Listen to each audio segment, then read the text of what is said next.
Welcome aboard. My name is Sharia, and you're listening to a brand new episode of the Aviation Files, the best podcast for all aviation enthusiasts. Today we'll be covering Alaska Airlines and Starlux's codeshare agreement, Japan Airlines and ANA teaming up to combat harassment, Airbus saying that A380 production could potentially resume, and finally, the big news of the week, Delhi Airport's Terminal 1 collapsing, causing several injuries and one death. So, without further ado, let's begin. First and foremost, I apologize for my absence, but I was traveling, and you can check out pictures of my trip to San Diego on my Instagram, so go check them out. Now, before we start, I would like to thank our sponsors for today's episode, Lithium Containment Solutions. Lithium Containment Solutions is a pioneering company in lithium-ion battery fire containment, as well as safe charging and storage. With innovative technology, they're the best choice to equip airliners with the safest measures for lithium battery fire containment. Their product, Lithium FireGuard, is the only product currently on the market with the prestigious UL 5800 certification. They offer devices that apply universally, as well as custom-made devices. They are making substantial changes not just to aviation, but maritime safety, government buildings, and even office buildings. To learn more, visit their website, lithcon.us, and check out episode 30 of the Aviation Files, where I interviewed Nick Dunbar, their VP of Sales. Once again, a big thanks to Lithium Containment Solutions. Now, let's get back to the news. Alaska Airlines has submitted an application to establish a codeshare agreement with Taiwan-based Starlux Airlines. Currently, the two airlines have a partnership through which members of Alaska Airlines' Mileage Plan loyalty program can earn and redeem miles on Starlux's flights from the United States to Taiwan. This codeshare agreement aims to deepen the collaboration between the airlines, enhancing connectivity and offering more travel options to passengers. According to the application filed with the U.S. Department of Transportation, the codeshare agreement involves Alaska Airlines, Horizon Air, and SkyWest Airlines, with the latter operating flights on behalf of Alaska Airlines, along with Starlux Airlines. The U.S.-based carrier has requested prompt approval from the DOT to start marketing these codeshare agreement services, anticipating that this will enhance travel experience by allowing passengers to book and travel seamlessly across the combined networks of the two airlines. Once approved, Alaska Airlines and Starlux Airlines plan to market and sell flights on each other's routes. The codeshare would apply to flights between any point in the United States and Taiwan, between points within the United States, and to destinations beyond the U.S. and Taiwan. The airlines aim to commence these codeshare operations on or after August 16, 2024, contingent on obtaining all necessary governmental authorizations. The filing indicates that Starlux Airlines would place its flight codes on 8 domestic U.S. routes originating from Seattle-Tacoma International Airport, SEA. Concurrently, Alaska Airlines and its affiliates would place their flight codes on Starlux Airlines flights from 3 U.S. airports to Taiyuan International Airport, or TPE. This strategic move is expected to bolster Alaska Airlines' presence in Asia while providing Starlux with greater access to the U.S. market. Currently, the only other codeshare agreement covering routes from the U.S. to TPE is between China Airlines and Delta Airlines, which includes flights from Los Angeles International Airport, LAX, and San Francisco International Airport, SFO, to TPE. EVA Air also operates flights from LAX and SFO to TPE, while United Airlines offers 14 weekly departures from SFO to TPE. On the Seattle to Taipei route, EVA Air and Delta Airlines are the only carriers, with China Airlines planning to add 5 weekly departures from August 2024. Starlux Airlines intends to offer 3 weekly departures on this route, aligning with the start of the codeshare agreement with Alaska Airlines. The planned codeshare agreement between Alaska Airlines and Starlux Airlines would give them a stronger position on the Seattle to Taipei route, offering seamless connections that enhance customer convenience. This is significant given the competitive landscape where China Airlines, EVA Air, and Delta Airlines have established presences. Unlike its competitors, Starlux Airlines' entry with fewer weekly departures but enhanced connectivity through Alaska Airlines' network may attract a unique customer base seeking frequent flyer benefits and easier connections. Alaska Airlines' partnership with Starlux Airlines began in April 2023. Initially, this partnership allowed Mileage Plan members to earn and redeem miles on Starlux Airlines flights on the Taipei to LAX route and beyond to 16 destinations in Asia. When Starlux Airlines announced its plans to launch the Taipei to Seattle flights in March, Alaska Airlines welcomed the addition, highlighting the benefits for its customers who could book Starlux flights from the U.S. West Coast to Taipei via Alaska Airlines' website. Beyond the immediate benefits of expanded route operations, and frequent flyer perks. This codeshare agreement aligns with broader trends in the aviation industry where airlines seek strategic partnerships to expand their global reach without the need of significant capital investment. By leveraging each other's networks, Alaska Airlines and Starlux Airlines can offer more comprehensive service options to their customers, meeting the growing demand for international travel while optimizing their operational efficiencies. Additionally, this partnership reflects Alaska Airlines' strategy to strengthen its international connectivity and enhance its position in the Pacific Rim.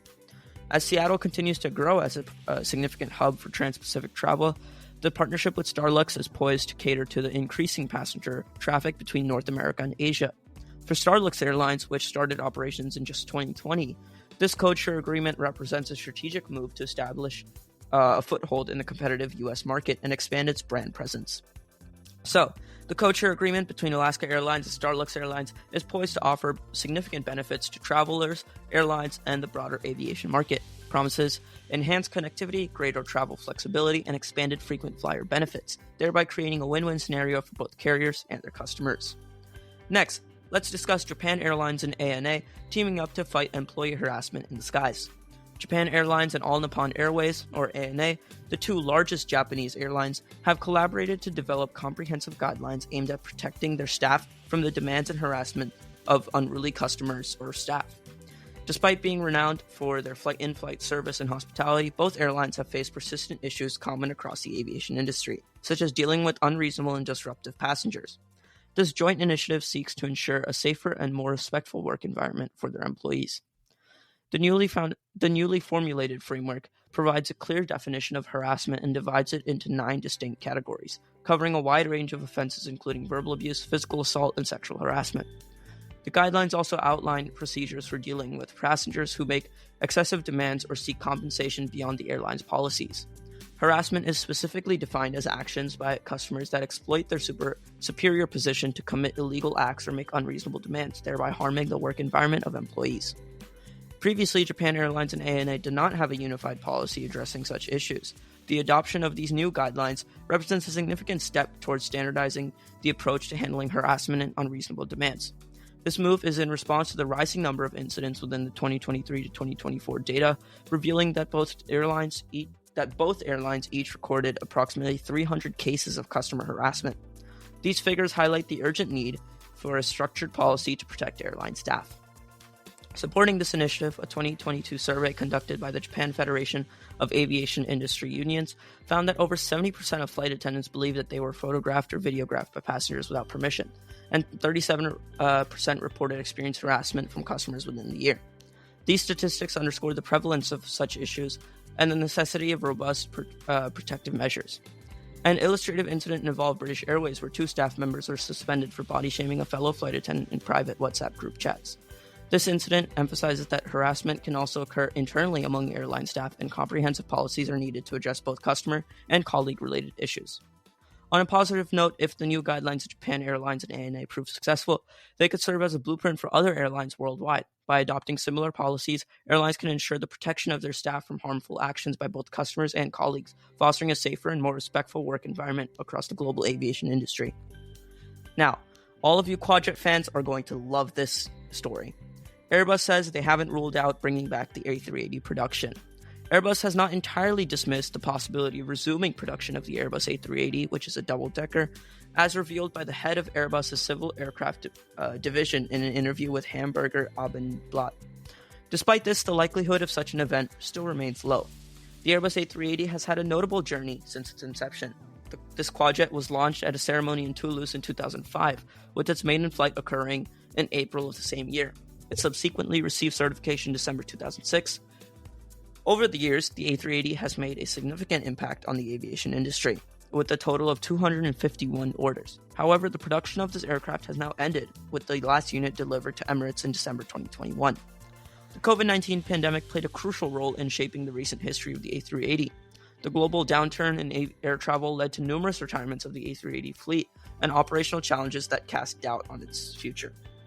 Many believed that the Airbus A380 would not make a return. However, as passenger traffic began to rebound post-pandemic, some airlines expressed a renewed demand for higher capacity aircraft. Notably, airlines like Lufthansa and Etihad Airways have reintroduced their Airbus A380 wide-body aircraft into service. Emirates, the largest operator of the A380, has consistently held out hope for a potential new addition, dubbed the A380neo. Christian Scherer, in his discussion with Hamburger Abendblatt, indicted that while the door to resuming production is closed, it is not locked. He emphasized that in the industry, nothing is ever entirely ruled out. However, Scherer also noted that the current market is heavily oriented towards twin-engine jets, making the chances of a comeback for the four-engine Airbus A380 extremely slim. According to data from CH Aviation, a total of 145 Airbus A380s are currently in active service across 10 airlines. There were several reasons behind Airbus's decision to end the production of the A380. The key issues included the aircraft's excessive capacity, which made it less suitable for many routes, and its heavy weight, which led to high fuel consumption. Additionally, finding a second-hand market for the Airbus A380 proved challenging. The aircraft's age and specialized design requirements at airports made it difficult for flag carriers who prefer newer planes and are often hesitant to invest in aircraft over 10 years old. This preference for newer models raised the question of what to do with the aging A380 fleet. Amid these challenges, a new UK-based airline, Global Airlines, has emerged with plans to revolutionize air travel using a fleet exclusively composed of second-hand Airbus A380s. This move signifies a strong vote of confidence in the A380, despite Airbus halting its production in 2021 due to insufficient orders. To sustain the program, Global Airlines initially intended to commence its Airbus A380 flights in either the spring or summer of 2024. However, the airline has now rescheduled its inaugural flight to 2025. In summary, while Airbus has not entirely closed the door on the possibility of resuming A380 production, the likelihood remains low. The market dynamics and the challenges faced by the A380 have led to its production halt, but the continued interest from some airlines and the emergence of new operators like Global Airlines highlights the enduring appeal of this iconic aircraft. Finally, let's discuss a rather sad yet disturbing event. Delhi Airport Terminal 1's roof collapsed earlier this week due to extensive rain. The onset of seasonal rains in Delhi has led to a significant incident at the city's Indira Gandhi International Airport, specifically at Terminal 1. In the early morning hours of June 28th, around 5 o'clock local time, a portion of the roof at Terminal 1 collapsed following heavy rainfall and strong winds. This unfortunate incident has resulted in the death of one individual and injuries to at least 6 others. The Union Minister of Civil Aviation, Ram Mohan Naidu Kinjarapu, has taken personal charge of the situation.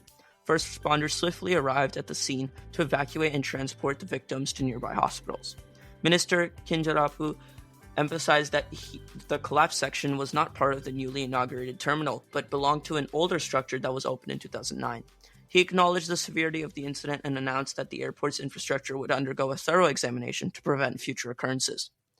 In terms of compensation, the minister stated that the family of the deceased would receive 2 million rupees, or approximately $24,000, and each injured individual would receive 300,000 rupees, or $3,600. This financial support aims to provide some relief to those affected by the tragic event. The collapse involved the roof sheet and support beams, which fell into cars parked in the terminal's pick-up and drop-off area. The Delhi fire services were alerted to the incident around 5:30 local time. Terminal 1 of Delhi Airport is dedicated to the domestic operations of low-cost carriers, primarily Indigo and SpiceJet. The collapse has temporarily disrupted operations, leading both airlines to cancel several flights. Indigo reported that passengers already inside the terminal at the time of the incident were able to board their flights, but alternative arrangements would be made for those who could not. The airline announced on X, or Twitter, that all flights from Terminal 1 were canceled until midnight on June 29th. Indigo is providing alternate flight options or full refunds to affected passengers, although their contact centers are experiencing high volumes and response times may be longer than usual. SpiceJet also informed its passengers about the cancellations of its Terminal 1 flights due to the incident. The airline is attempting to accommodate its flights at Terminal 3, which is primarily used for full-service carriers and international flights. Delhi's Indira Gandhi International Airport, DEL, is not only the busiest airport in India, but also one of the busiest in the world. It serves as a major hub for most of the country's major carriers, including Indigo, the largest airline in India. The airport is managed by Delhi International Airport Limited, a joint venture between GMR Airports Limited, the Airports Authority of India, and Fraport AG Frankfurt Airport Services worldwide. In the aftermath of the incident, a detailed investigation is expected to ensure the safety and integrity of the airport's infrastructure, and measures will likely be implemented to prevent similar occurrences in the future. That's all for today. Thank you so much for listening, and make sure to support the Aviation Files however you can, and don't forget to check out my Insta at the Aviation Files for more fun and exciting news. Until next time.